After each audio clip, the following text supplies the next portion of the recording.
Bab 211. Zeke segera mencapai sisi konstruksi. Dia sangat marah dengan pemandangan di depannya. Lacey bergegas ke sisi Zeke segera saat dia melihatnya. Zeke, kamu harus pergi. Ada terlalu banyak. Jangan mencoba sesuatu yang konyol. Zeke mengusap rambut Lacey dengan tangannya. Sialan. Bagaimana mereka bisa mengacak-acak rambut istriku tercinta? Jangan khawatir, sayang. Aku akan membalaskan dendammu hari ini. Lacey menginjak kakinya dengan marah. Berhenti main-main. Cepat dan kembali ke rumah untuk berlindung. Namun, Zeke sudah berjalan ke sisi Harrison. Aku tidak bercanda.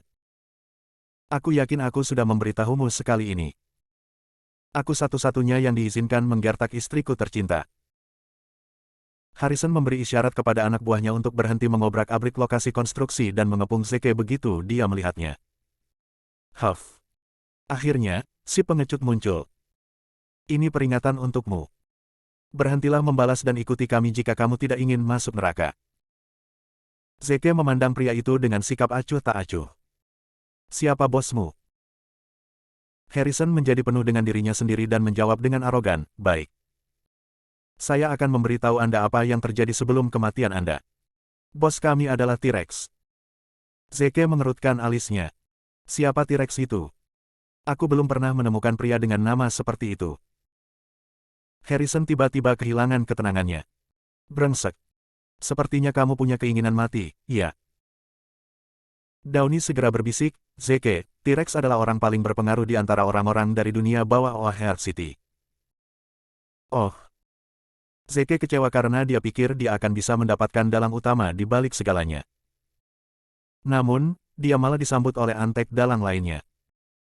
Bagus. Aku akan menyingkirkan antek dalang ini. Aku yakin pada akhirnya aku akan mencapai dalangnya. Lagi pula, hanya masalah waktu sebelum aku menghubunginya. Zeke menjawab, Anda tidak punya hak untuk berbicara dengan saya. Segera hubungi T-Rex. Apa sih? Kamu seharusnya senang aku di sini untuk berkenalan denganmu. Apakah kamu datang atau tidak? Jika tidak, jangan salahkan aku atas apa yang akan terjadi. Zeke mencibir, tidak, tapi apa yang bisa kamu lakukan? Kamu bahkan tidak memiliki hak untuk berdebat denganku. Tiba-tiba, 4 van muncul entah dari mana dan parkir di dekat mereka. Itu Darren dan anak buahnya. Mereka bergegas keluar dari mobil dan berjalan ke sisi Zeke. Tuan Williams, siapa targetnya? Darren muncul dengan sikap mendominasi dan bertanya pada Zeke siapa yang harus mereka pukuli segera. Harrison tertawa terbahak-bahak saat dia melihat Darren. Kupikir Zeke telah mendapatkan seseorang yang tangguh. Ternyata itu hanyalah sekelompok musuhku yang telah dikalahkan. Ada apa, Zeke? Hanya itu yang kau punya. Beberapa pengecut ini adalah kartu asmu. Darren tiba-tiba sakit kepala karena dia tidak menyangka akan bertemu Harrison sama sekali. Dia terlibat dalam konflik dengan Harrison pada hari itu. Harrison dan anak buahnya berhasil mengalahkan Darren dan anak buahnya dengan mudah. Darren tahu dia tidak akan cocok untuk Harrison karena dia memiliki tim elit bersamanya. Namun, dia bersikap tenang karena dia ingin memenangkan Zeke. Huff. Bagaimana kalau kita hentikan obrolan ringan dan langsung ke bisnis? Harrison tidak bisa lagi menahan amarahnya. Persetan. Tebak kamu punya keinginan mati, iya. Zeke menginstruksikan Darren dan anak buahnya, tunjukkan padaku apa yang kamu dan orang-orangmu mampu lakukan. Kamu harus menyingkir dariku sesegera mungkin jika kamu tidak bisa banyak berguna. Darren berteriak histeris, guys. Ayo berguling. Jangan berani-beraninya buat aku malu. Arg. Darren dan anak buahnya bergegas maju tanpa ragu-ragu, seolah-olah mereka sedang mengalami aliran adrenalin. Itu berubah menjadi perseteruan segera dengan anak buah Darren melawan tim elit Harrison sementara Darren melawan Harrison. Namun, Darren dan anak buahnya segera dikekang oleh lawan mereka karena perbedaan yang signifikan antara kemampuan mereka. Meskipun demikian, mereka bertekad untuk memenangkan Zeke. Oleh karena itu, keyakinan tertentu dalam pikiran mereka telah membuat mereka terus berjalan. Darren dan anak buahnya telah lama meninggalkan kehidupan mereka sendiri. Mereka menolak untuk menghindari serangan musuh mereka karena yang mereka pikirkan hanyalah mengalahkan lawan mereka. Bahkan, mereka terpaksa menggigit lawan mereka dan menyerang mereka di tempat mereka yang paling rentan. Darren dan anak buahnya menyerang seolah-olah mereka adalah sekelompok orang gila yang kehilangan akal sehat. Bab 212. Harrison dan tim elitnya memang sekelompok yang cakap, tetapi mereka tidak mungkin bisa menahan gerakan gila seperti itu dari Darren dan anak buahnya. Tak lama kemudian, anak buah Harrison diserang di seluruh area selangkangan mereka. Beberapa daging anak buahnya digigit oleh Darren dan anak buahnya. Sementara itu, Darren dan anak buahnya juga dalam keadaan yang menyedihkan. Darah memenuhi wajah mereka karena mereka terluka parah karena pertarungan. Itu adalah adegan kacau, tapi Darren dan anak buahnya menolak untuk menyerah. Mereka bersikeras menyerang musuh mereka daripada membela diri. Kelompok agresif dan gila mengintimidasi Harrison dan tim elitnya. Mereka sangat ketakutan dan berpikir sendiri. Persetan. Mereka adalah sekelompok yang rela meninggalkan hidup mereka. Maniak. Mereka pasti sudah kehilangan akal. Anak buah Darren berhasil membalikkan keadaan. Namun, hal sebaliknya terjadi pada Darren dan Harrison. Bagaimanapun, Harrison dulunya adalah bagian dari pasukan khusus. Darren pasti tidak akan cocok untuk Harrison dalam hal kondisi fisik, karena yang terakhir telah menjalani segala macam pelatihan pada hari itu. Harrison berhasil mengalahkan Darren sejak awal pertarungan. Darren hampir tidak bisa membalas budi dan membela diri. Di tengah pertandingan, Darren hampir tidak bisa melihat dengan baik karena dia dipukuli hingga babak belur. Pada akhirnya, Harrison memberikan pukulan telak dengan semua yang dia miliki dan melancarkan serangan pisau ke kepala Darren. Tiba-tiba, Darren merasakan sensasi berdenyut saat dia perlahan kehilangan kesadaran dan jatuh ke tanah. Bawahan saya melakukan pekerjaan yang luar biasa. Bagaimana dengan saya? Apakah ini akhir untukku? Apakah saya telah dikalahkan? Pemimpin partai pemenang sebenarnya telah dikalahkan. Tidak. Itu tidak mungkin. Darren menggigit lidahnya sekuat tenaga untuk tetap sadar melalui sensasi menyiksa yang dia rasakan. Dia mengambil segenggam tanah dan melemparkannya ke arah Harrison. Darren berhasil mengalihkan perhatian Harrison. Oleh karena itu, dia memanfaatkan kesempatan itu dan mengetuk area selangkangannya dengan sekuat tenaga, menggunakan kepalanya. Akibatnya, Harrison jatuh ke tanah. Dia menjerit histeris dan menahan diri di daerah selangkangan. Darren mengambil kesempatan itu dan menerkam Harrison. Dia menjambak rambutnya dan menamparnya berturut-turut. Harrison, yang marah, mencoba mencekik Darren juga. Sialan. Dasar pria tak tahu malu. Apa kau tidak punya rasa malu sama sekali? Pertempuran telah berakhir. Hasilnya jelas. Tim elit Harrison telah dipukuli hingga babak belur. Mereka semua pingsan akibat perkelahian itu. Sementara itu, meskipun anak buah Darren mengangkat kepala mereka tinggi-tinggi, mereka benar-benar menderita luka parah dibandingkan dengan musuh mereka. Namun, hal yang berbeda untuk Darren dan Harrison karena mereka berada di jalan buntu. Mereka tidak bisa mengalahkan satu sama lain tidak peduli apa. Zeke menginstruksikan dengan nada tidak berperasaan, Darren, menjauhlah dari Harrison. Akan kutunjukkan cara bertarung. Harrison, bergabunglah denganku untuk sesi sparring. Harrison dan Darren akhirnya saling menjauh. Harrison bangkit sendiri dan menegur dengan marah, persetan. Apakah Anda benar-benar menganggap diri Anda seorang pria? Yang Anda miliki hanyalah trik kotor. Zeke, datang padaku dengan adil. Jangan mengecewakanku. Zeke menjawab, adil dan jujur. Aku akan mengalahkanmu menggunakan satu tanganku. Berhentilah mendahului dirimu sendiri. Harrison berteriak dan bergegas menuju Zeke. Zeke akhirnya bergerak ketika Harrison berlari sekitar 1 meter darinya. Dia mengangkat tangannya dengan acuh tak acuh dan melambai ke arah wajah Harrison. Harrison segera menyilangkan tangannya saat dia mencoba membela diri. Retakan. Suara retakan tulang bisa terdengar ketika mereka bersentuhan satu sama lain. Zeke berhasil mematahkan lengan Harrison di depan orang lain. Namun, dia belum berhenti. Dia menamparkan wajah Harrison. Berdebar. Suara keras bisa terdengar sekali lagi hampir seketika saat Harrison dikirim terbang ke dinding. Namun, dinding retak karena tidak bisa menahan tekanan. Oleh karena itu, Harrison terkubur di bawah puing-puing tembok yang retak. Harrison. Sungguh lelucon, kata Zeke. Semua orang yang hadir terdiam saat mata mereka melebar tak percaya. Mereka memandang Zeke, ngeri dengan apa yang telah dicapainya. Harrison, yang selama ini berada di atas angin, dikirim terbang oleh Zeke. Yang dibutuhkan hanyalah satu tamparan dari yang terakhir. Bahkan, lengan Harrison telah dipatahkan oleh Zeke hanya dengan satu sentuhan. Apa-apaan? Dia aneh. Sementara itu, Dawn benar-benar terpesona. Zeke, kamu hebat. Zeke mengintip anak buah Harrison. Tim elit tiba-tiba gemetar ketakutan. Mereka berperilaku seolah-olah mereka mangsa tak berdaya di depan predator mereka. Bab 213. Zeke menginstruksikan dengan nada tidak berperasaan, aku akan menyuruh kalian tetap tinggal sebagai pekerja bebas karena kalian telah menyakiti rekan-rekan kerjaku. Darren mengangguk penuh semangat. Jangan khawatir, Tuan Williams. Saya akan mengawasi mereka.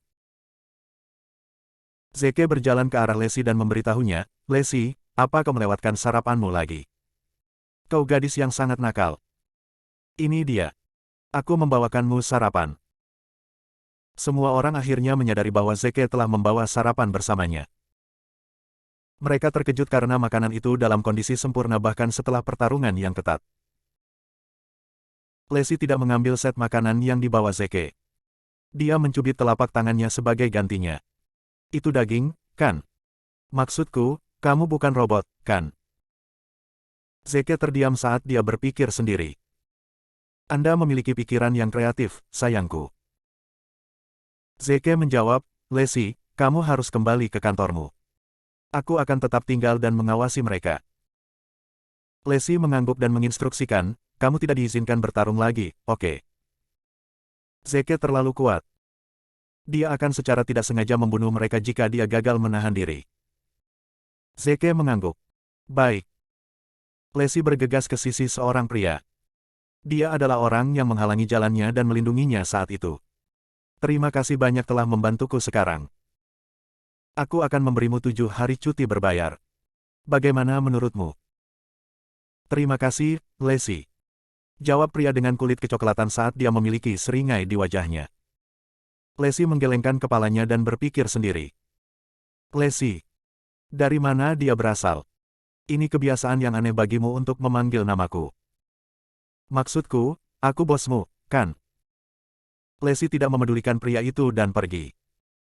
Zeke mengerutkan alisnya ketika dia mengintip pria dengan kulit kecoklatan itu. Kenapa bajingan ini ada di sini? Dawn membelai lengan kokoh Zeke dengan senyum di wajahnya. Zeke, kamu hebat. Kenapa kamu tidak mengajariku seni bela diri? Zeke menjawab, apa sebenarnya yang ingin dicapai wanita sepertimu dengan mempelajari seni bela diri? Apa kau tidak takut akan mengintimidasi pria lain? Tidak juga. Aku akan menghabiskan sisa hidupku merawat anak-anakmu jika itu masalahnya. Jawab Downy. Zeke kesal dan menginstruksikan, cepat dan kembali ke kantor. Saya yakin Anda harus bekerja juga, kan? Dawn bersikeras, tidak. Tidak, kecuali jika Anda berjanji untuk mengajari saya beberapa seni bela diri. Zeke kehabisan pilihan dan memutuskan untuk mengabaikannya. Baik. Aku akan mengajarimu suatu saat nanti. Terima kasih, Zeke. Downy akhirnya mengajaknya pergi. Zeke mengintip pria dengan kulit kecoklatan. Ikuti aku. Dia segera mengikuti Zeke seperti yang diperintahkan. Mereka berjalan ke tempat terpencil. Zeke meraih sebatang rokok sementara pria dengan kulit kecoklatan membantunya menyalakan rokok menggunakan pemantik yang dia bawa. Zeke, aku di sini untuk bergabung denganmu. Zeke menegurnya, serigala tunggal. Kenapa kamu ada di sini? Kamu seharusnya bertugas di wilayah selatan, bukan? Soul Wolf menjawab, Lone Wolf telah memberitahuku bahwa kamu sedang mengejar seseorang bernama Logan Huff. Saya dulu bekerja untuk Departemen Intel Militan. Saya dapat membantu Anda menyelidiki dia. Zeke bertanya, apakah Anda benar-benar perlu melakukan perjalanan, jauh-jauh ke sini, untuk orang seperti dia? Zeke, kamu tidak boleh memandang rendah Logan. Mereka dari Departemen Intel Militan curiga ada sosok penting lain di belakangnya. Seseorang yang mampu mengabaikan hukum dan memerintah di atas otoritas. Aku di sini untuk mengumpulkan bukti hubungan mereka. Begitu kami memiliki bukti yang diperlukan, kami akan segera menyingkirkan tokoh terkemuka itu. Zeke terkejut. Seseorang yang menonjol. Maksudmu? Robert? Ya. Serigala Tunggal mengangguk sementara Zeke tenggelam dalam proses berpikir. Akhirnya, dia berhasil menghubungkan semuanya. Kurasa itulah alasan mengapa karakter sepele seperti petugas HAF memiliki keberanian untuk mengejarku. Mungkin Anda benar. Robert pasti yang berada di belakangnya. Saya benar-benar tidak menyangka akan bertemu dengan sosok penting seperti Robert melalui petugas HAF. Meski begitu, aku tidak peduli siapa yang ada di balik semuanya. Aku akan menyingkirkan mereka selama mereka mencoba menghalangi jalanku. Serigala Tunggal memohon pada Zeke, tolong izinkan aku untuk tetap berada di sisimu. Aku sudah lama ingin meninju wajah bajingan sialan itu. Dia adalah orang yang sebelumnya menjebakku untuk sesuatu yang tidak melibatkanku. Sialan. Zeke tidak bisa memahami situasi tiba-tiba. Apa maksudmu? Apa yang sebenarnya terjadi? Soul Wolf menjawab, dia secara tidak langsung menghina saya dan penampilan saya. Zeke terdiam saat mengetahui apa yang terjadi. Bab 214. Baik. Kamu harus tinggal. Aku akan menyuruhmu ditempatkan di lokasi konstruksi. Soul Wolf mengerutkan bibirnya karena dia tidak puas. Zeke. Tidakkah menurutmu itu tidak pantas? Maksudku, aku adalah seorang jenderal yang telah memerintah wilayah utara selama ini. Zeke menjawab, diam. Marsekal Agung hanyalah pegawai tingkat eksekutif. Pernahkah Anda mendengar keluhan dari saya? Soul Wolf tetap diam ketika dia mendengar kata-kata Zeke. Zeke akhirnya kembali ke sisi konstruksi dengan Soul Wolf. Anak buah Harrison, yang berlutut, menyambut mereka. Tuan Williams. Tolong izinkan kami mengikuti Anda. Dengan ini kami berjanji setia kepada Anda. Kami akan melakukan apapun untuk Anda mulai hari ini dan seterusnya. Yang kami minta sebagai imbalannya adalah agar Anda mengajari kami keterampilan hebat Anda itu. Kami akan senang selama kami bisa mencapai 10% dari keseluruhan kemampuan Anda. Jelas, mereka terpesona oleh Great Marshal yang maha kuasa. Zeke mengangguk dan setuju untuk menerima mereka karena dia sangat membutuhkan tenaga kerja. Tentu. Kalian harus tetap di belakang. Semua orang membungkuk dan mengungkapkan rasa terima kasih mereka. Zeke memberitahu Darren, dengarkan instruksi Soul Wolf mulai hari ini dan seterusnya. Dia yang akan membimbing kalian. Semua orang mengintip Lone Wolf. Jelas, mereka menolak untuk mengakuinya karena dia tampak seperti petani biasa. Dengan serius. Apa yang bisa dilakukan petani seperti dia? Apakah dia benar-benar mampu membimbing kita? Zeke melihat ekspresi di wajah mereka dan tahu bahwa mereka tidak puas. Kalian harus menyuarakan pendapatmu jika kamu tidak puas dengan pengaturan yang aku miliki. Ini adalah survival of the fittest. Jangan ragu untuk menantangnya. Aku akan mengambil orang-orang yang berhasil menahan 3 pukulan darinya sebagai muridku. Mata semua orang tiba-tiba berbinar. Murid Tuan Williams. Ini adalah kesempatan yang bagus. Yang diperlukan hanyalah menahan 3 serangan dari Soul Wolf. Semua orang tergoda dan memutuskan untuk mencobanya. Darren membungkuk sopan. Serigala Tunggal. Maaf. Soul Wolf menjawab dengan senyum masam di wajahnya, Erem. Menghadapi kalian 1 lawan 1 adalah buang-buang waktu. Semuanya, tolong datangi aku bersama-sama. Apa? Dia meminta kita semua untuk menyerangnya secara kolektif. Sungguh pria yang sombong. Semua orang tiba-tiba menjadi marah, karena mereka tidak sabar untuk memberi pelajaran pada Soul Wolf. Serigala Tunggal memperingatkan semua orang, tolong tunjukkan belas kasihan kepadaku, oke? Maksudku, kita dari pihak yang sama sekarang. Jangan menyebabkan pertumpahan darah yang tidak perlu. Salah satu dari mereka menjadi penuh dengan dirinya sendiri dan menjawab, jangan khawatir, Serigala Tunggal. Kami pasti akan menunjukkan belas kasihan kepadamu. Serigala Tunggal mengangguk. Kedengarannya cukup meyakinkan. Dia meraih pipa baja dalam jangkauannya dengan acuh tak acuh begitu dia menyelesaikan kalimatnya. Ayo. Berderak. Semua orang tercengang dan menatap pipa baja dengan tak percaya. Pipa baja itu telah disegel oleh semen di dinding. Namun, serigala tunggal berhasil menghapusnya dengan paksa dengan mudah. Dia telah menembus dinding semen dengan mudah. Apa-apaan? Dia sekuat Tuan Williams dalam hal kekuatan. Sepertinya Mer Williams dikelilingi oleh segala macam orang aneh, ya. Orang yang memberitahu Soul Wolf bahwa dia akan menunjukkan belas kasihan padanya tiba-tiba memerah. Darren menjadi takut dan segera melambai pada Soul Wolf. Maafkan aku. Maafkan kami.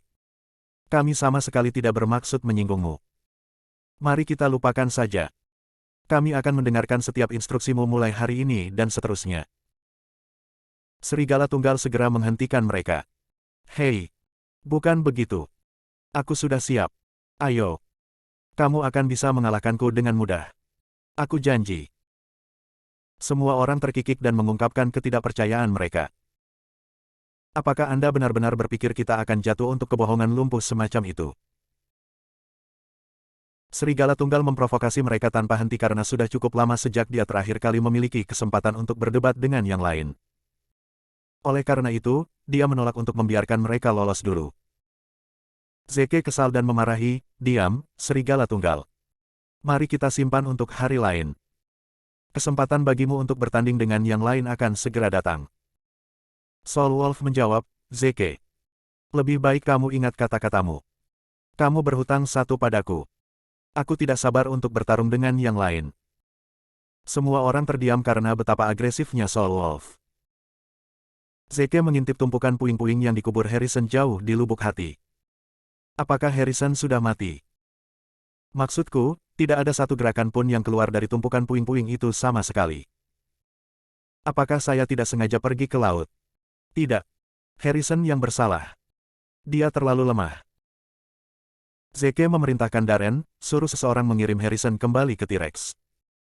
Katakan pada T-Rex untuk datang kepadaku dengan semua yang dia miliki.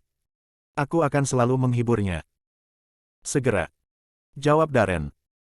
Bab 215. Meskipun Harrison belum mati, dia berada di ambang kematian. Hati T-Rex tercabik-cabik saat melihat betapa menyedihkannya Harrison. Dia tidak sabar untuk mencari tahu kebenarannya dan bertanya, "Harrison, berapa banyak orang yang diperlukan untuk memukulimu hingga kondisi yang menyedihkan seperti itu?" Harrison, yang berada di ambang kematian, menjawab, "Satu orang. Satu gerakan." Apa? T-Rex tersentak kaget karena dia tahu apa yang mampu dilakukan Harrison. Paling tidak, Harrison selalu setara dengan T-Rex dalam hal kemampuan. Namun, semua yang diperlukan untuk membuat Harrison handicap adalah gerakan seseorang. T-Rex tidak tahu seberapa kuat musuhnya.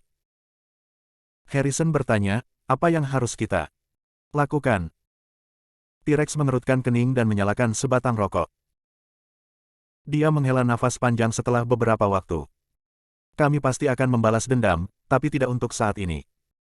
Kita harus mencari tahu apa yang dia mampu untuk sekarang." Harrison mengangguk sebagai balasan karena dia tidak punya keberanian untuk menghalangi Zeke lagi. Itu adalah pengalaman yang mengerikan. Logan menelepon Sam malam itu. "Sam, bagaimana keadaan T-Rex?" Sam menjawab, "Menyedihkan. Upaya pertama T-Rex berakhir dengan menyedihkan. Saya sudah meneleponnya dan mencoba mencari tahu apa yang akan dia lakukan selanjutnya. Namun, dia mengatakan kepada saya bahwa dia akan tetap diam untuk saat ini."